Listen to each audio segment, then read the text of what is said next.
through the mystic eye, eminent personalities from various walks of life in conversation with Sadhguru.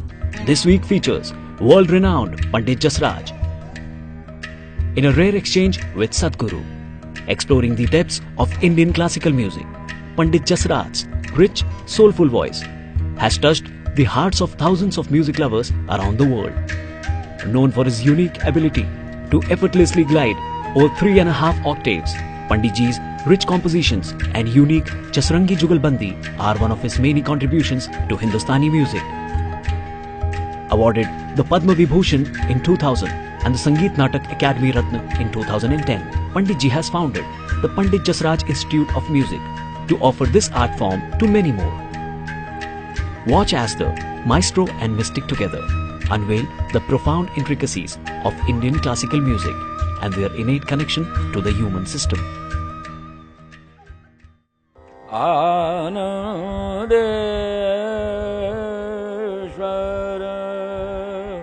Ardhanari Nateshwara Pranamo Parame. शास्त्रीय संगीत से भगवान के दर्शन तो हो सकते हैं। हर भक्त गाता है, हर भक्त गाया है। मीरा ने गाया है, तुकाराम ने गाया है, मतलब सूरदास ने गाया है। हमारा शास्त्रीय संगीत तो आराम से भगवान तक ले जाता है, क्योंकि ये वेरी शॉर्टकट रूट है। और इसमें अगर आपकी कुछ योग शक्ति आपकी मिल जाए तो अद्वितीय हो जाती है, उसकी डबल शक्ति हो जाती है। See, when I was young, when you're young, naturally your body is dominant, So, though my parents are steeped in classical music, we completely hate it, we can't stand it. We are into Western music, okay? We just… not one time have I ever heard it. If they switch it on, I will go. But the moment I started meditating, suddenly the classical music just became suddenly music for me. What I could not stand. The moment I became quiet, immediately I want to listen to this. It just changed my whole perspective of the sound. Because I became silent within myself, suddenly the Indian classical music became so important for me. And wherever it is, I'm just almost like a beggar, I'm going there to listen. Madurai Mani Iyer is my father's favorite voice. If they turn on Madurai Mani Iyer, me and my brother will run away somewhere. But once I started meditating, there was no way. This is the only thing I could listen to. All the other music just fell apart in my mind. So, the connection between the right utterances of sound and meditation is so right there. बाबा जी ने खुद सिद्ध कर दिया कि मैं पहले I was addicted to western music, and जब मैंने ध्यान करना शुरू किया, योगा करना शुरू किया, तो मैं पता नहीं कब अपने भारतीय संगीत में चला आया। तो ये तो पक्का बता दिया कि भारतीय संगीत इज द मेन संगीत है दुनिया का, कि जो आपको ऊपर उठाता है। किसी ने मुझको ये कहा कि आप कैसे डिसाइड करते हैं कि राग का टाइम ये है। बहुत साधारण बात है, अगर आप थोड़ा सा माइन्यूटली ध्यान करें तो हवा में वो स्वर घूमते हैं जो हमें राग गाना है, जिसको गाना चाहिए, रादर गाना है नहीं, गाना चाहिए, वो आपको स्वर हवा में सुनने को आते हैं। हर एक राग की श्रुति जो है अपने आप बनती है, जिसको अच्छी सही तालीम है उसको सही अपने आप बनती है। उसको सोचना या कहना नहीं पड़ेगा कि भाई ये देखिए मैं ये श्रुति गा रहा हूँ। अगर उसने कहा कि मैं ये श्रुति गा रहा हूँ तो वहीं खंडित, मतलब ध्यान खंडित होके और वो श्रुति यूं हो जाएगी। हमारा शास्त्रीय संगीत तो आराम से भगवान तक ले जाता है, क्योंकि ये वेरी शॉर्टकट रूट है। और इसमें अगर आपकी कुछ योग शक्ति आपकी मिल जाए तो अद्वितीय हो जाती है, उसकी डबल शक्ति हो जाती है, आपको रॉकेट में बैठा के ले जाएगा। From non-existence to existence, the first reverberation itself is a sound. This is not something that only we are talking about in the yogic culture. This is something that's recognized everywhere. Well, the Bible itself starts off like this. First there was a word, and the word was with God, and the word itself is God. Word is a human interpretation of a sound. Right now I am only making sounds. You're making up the words because you assume you know English language. When he was talking, I'm sure Elizabeth was sitting there and it was just pure sound for her. There were no words for her. You feel the words if you're chatty, all right? If you become very attentive, you'll feel the sound. If you become absolutely still, then you won't even feel the sound. Everything will be just one pure silence. And everything plays on the surface, but it's just there. Something else far bigger than the sound is just there. Now in the night, if you look up in the sky, you will see a whole cosmos out there, okay? Millions and millions of stars. But you see that only because your eyes are attuned in a certain way. But actually the largest presence out there is emptiness. It's the silence which rules the existence, nothingness which rules the existence. Sound and forms are a small happening. Today modern science goes about proving to you, I'm sure every musician feels it in some way. If you feed any sound into an oscilloscope, which is a sound measuring instrument, depending upon its frequency, amplitude and other dimensions, it gives out a form. This is how the whole science of what is referred to as mantra, yantra, tantra has been developed.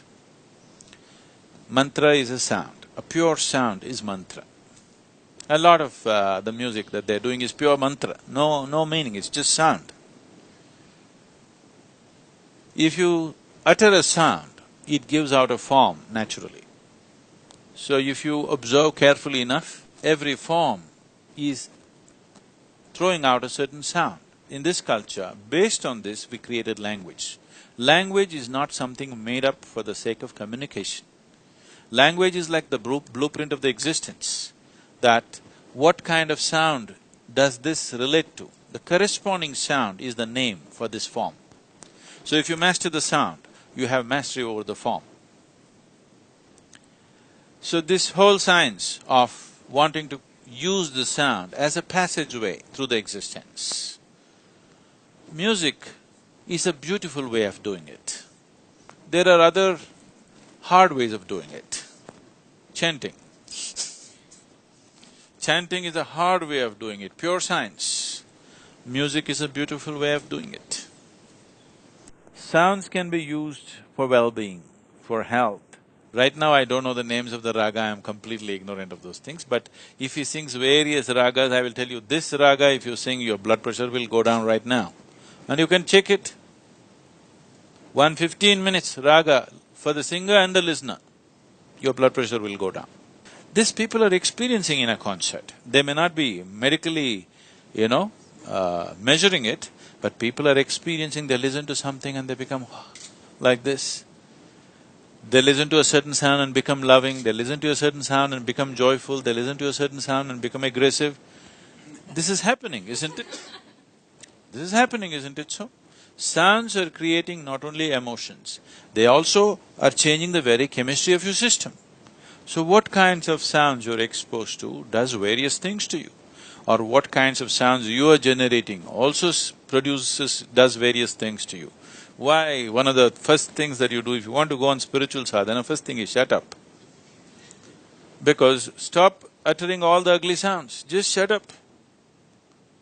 You just stop talking, so many things about you will change.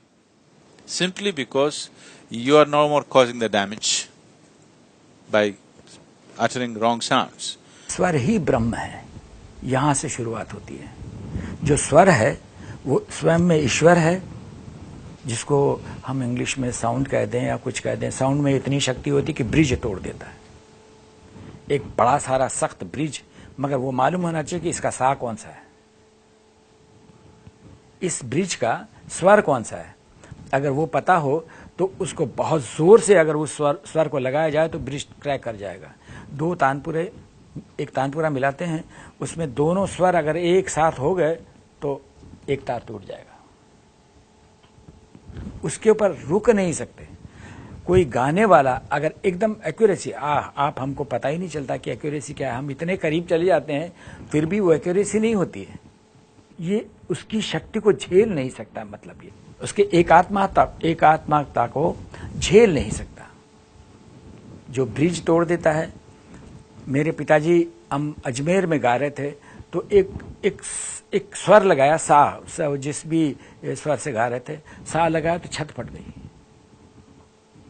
Exaggeration नहीं है, मैं कहता हूं कि अगर सही सुर लग जाए उस छत का वो स्वर था, फट गई।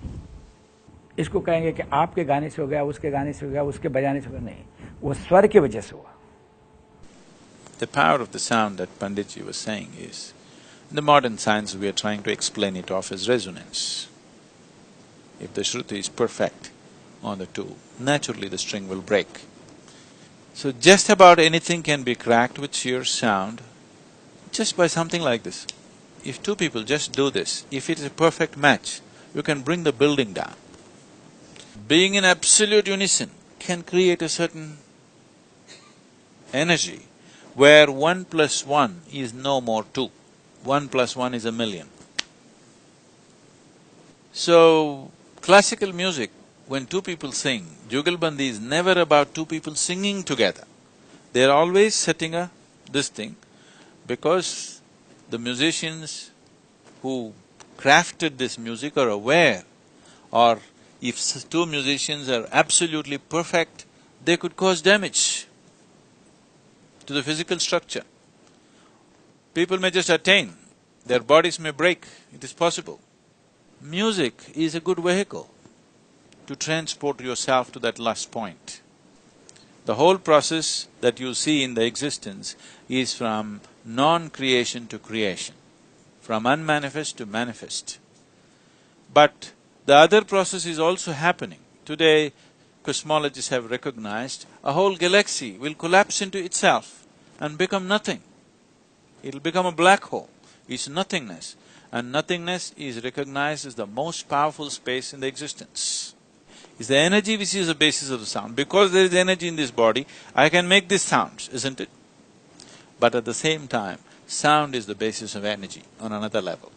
It is because of sound that energy has happened. When there is no sound, there is energy but it is unmanifest. It is simply there. So today, modern nuclear science is explaining this in a certain way.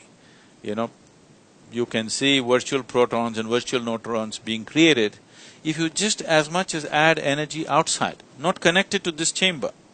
If you just play energy around, you will see virtual protons get created. That means creation is happening in an absolute vacuum space. So, in a non-existence, which we are referring to as Shiva, existence is beginning to happen at the first play of energy. So we say this is Shakti.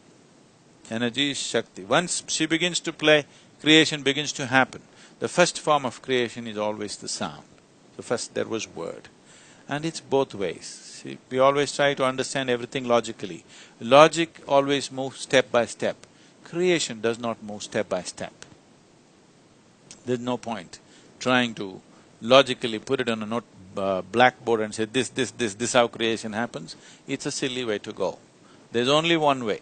If you cave into yourself, use whatever. You use music, sound or a sledgehammer, use whatever the hell you want to use. But if you just cave in, then you know it. So the classical Indian music, to a mathematical precision, has recognized which sound can do what. And they have evolved these things in such patterns. I feel unfortunately, there are exponents of music who know it by experience. There are certain half-baked scientists who know something about the sounds and they know the benefits, they measured this and that. But there is no one person who is like him, at the same time a scientist who can do all those things. When that happens, it'll be good, or at least if two people get together like that, it'll be good, where all these things can be explained in modern terminology. Right now what he does is purely in experiential sense. People know it happens, but if somebody comes and asks questions, how does it happen, they don't know, they say it's all your rubbish emotion, that's all. You too identify with your Indian nonsense, so it happens to you. It needs to be put out, somebody needs to work on this, where it is expressed as today's science understands it. Today's science has a very rudimentary expression. Why I say this is, today's science has survived only because of technological devices it has produced. If it does not throw out gadgets, nobody would value this science because it has no life significance of any kind, except for producing conveniences and comforts. So this is a different kind of science. Now, sitting here and singing about Shiva, what will you get? Nothing you'll get. But life will happen. I thought we came here so that life happens to us, not because we get a camera or a cell phone or some damn thing. We came here because we want life to happen to us, isn't it? The only reason why a human being is alive here is because he wants life to happen to him. So this is a science of making life happen to you. This is not a science of producing this and that. That also could be done, actually. Using the sounds, that also could be done. But that's not the focus, that's never been the focus of this culture. This is about making life happen in highest level of intensity and beauty. And music is the closest thing to meditativeness that way.